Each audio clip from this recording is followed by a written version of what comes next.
আসসালামু আলাইকুম ওয়া রাহমাতুল্লাহি ওয়া বারাকাতুহু। আলহামদুলিল্লাহ ওয়াসসালাতু ওয়াসসালামু আলা রাসূলিল্লাহ ওয়া বা'দ। দ্বীনি ভাই এবং বোনেরা, একজনের প্রশ্ন হতারাম সর্বোত্তম ইস্তিগফার কোনটা এবং এর ফজিলত জানাবেন। গুরুত্বপূর্ণ বিষয়। আমরা জানি সাইয়্যিদুল ইস্তিগফার হচ্ছে সবচেয়ে দামি এবং সর্বশ্রেষ্ঠ ইস্তিগফার সাইয়্যিদুল ইস্তিগফার, যেটা সকাল সন্ধ্যায় পড়তে হয়। এখানে অনেকের যে প্রশ্নটা, সেই প্রশ্নটা হচ্ছে এটা কোন ইস্তিগফার, এটা জানাবেন এবং এটা কিভাবে পড়তে হবে এবং এটা পড়ার সুন্নাহসম্মত পদ্ধতি বা সিস্টেমটা জানাবেন। সাইয়্যিদুল ইস্তিগফার আমরা অনেকে জানি, আল্লাহুম্মা আনতা রাব্বি লা ইলাহা ইল্লা আনতা খালাকতানি ওয়া আনা আবদুকা ওয়া আনা আলা আহদিকা ওয়া ওয়া'দিকা মাস্তাতা'তু আউযু বিকা মিন শাররি মা সানা'তু আবুউ লাকা বিনি'মাতিকা আলাইয়া আবুউ লাকা বিযামবি ফাগফির লি ফা ইন্নাহু লা ইয়াগফিরুয যুনুবা ইল্লা আনত। এটা হচ্ছে সাইয়্যিদুল ইস্তিগফার। এখন সকাল সন্ধ্যায় সাইয়্যিদুল ইস্তিগফার কয়বার করে পড়া লাগবে এবং কোন কোন সময় পড়া লাগবে, গুরুত্বপূর্ণ বিষয়। সাইয়্যিদুল ইস্তিগফার শুধু সকাল সন্ধ্যায় পাঠ করা, এটা মূলত খাস বা নির্ধারিত নির্দিষ্ট নয়। এটা আপনি যতবার পড়বেন ততবার আল্লাহ তাআলা আপনার গুনাহ মোচন করবেন এবং আল্লাহ তাআলা আপনার উপরে দয়া এবং অবারিত রহম আল্লাহ তাআলা দান করবেন।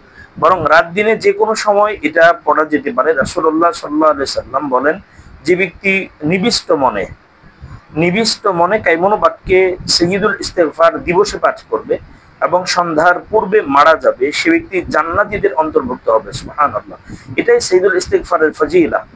আর যে ব্যক্তি ইয়াকিনের সাথে সাইয়্যিদুল ইস্তিগফার রাতে পাঠ করবে এবং সকাল হওয়ার আগে মারা যাবে, সেও জান্নাতীদের অন্তর্ভুক্ত হবে। সহিহ আল বুখারীতে হাদিস আসছে।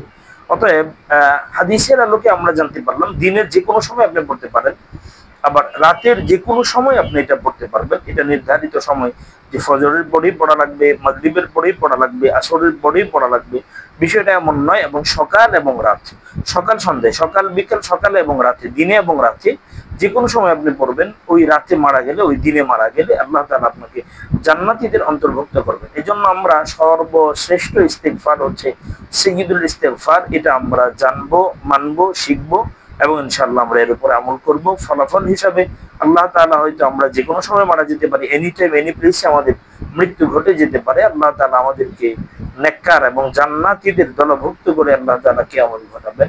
এজন্য আমরা খুব বেশি পরিসরে সাইয়্যিদুল ইস্তিগফারের উপর আমল করি। আল্লাহ তাআলা সেই তৌফিক দান করুন। আমিন। আসসালামু আলাইকুম ওয়া রাহমাতুল্লাহি ওয়া বারাকাতুহু।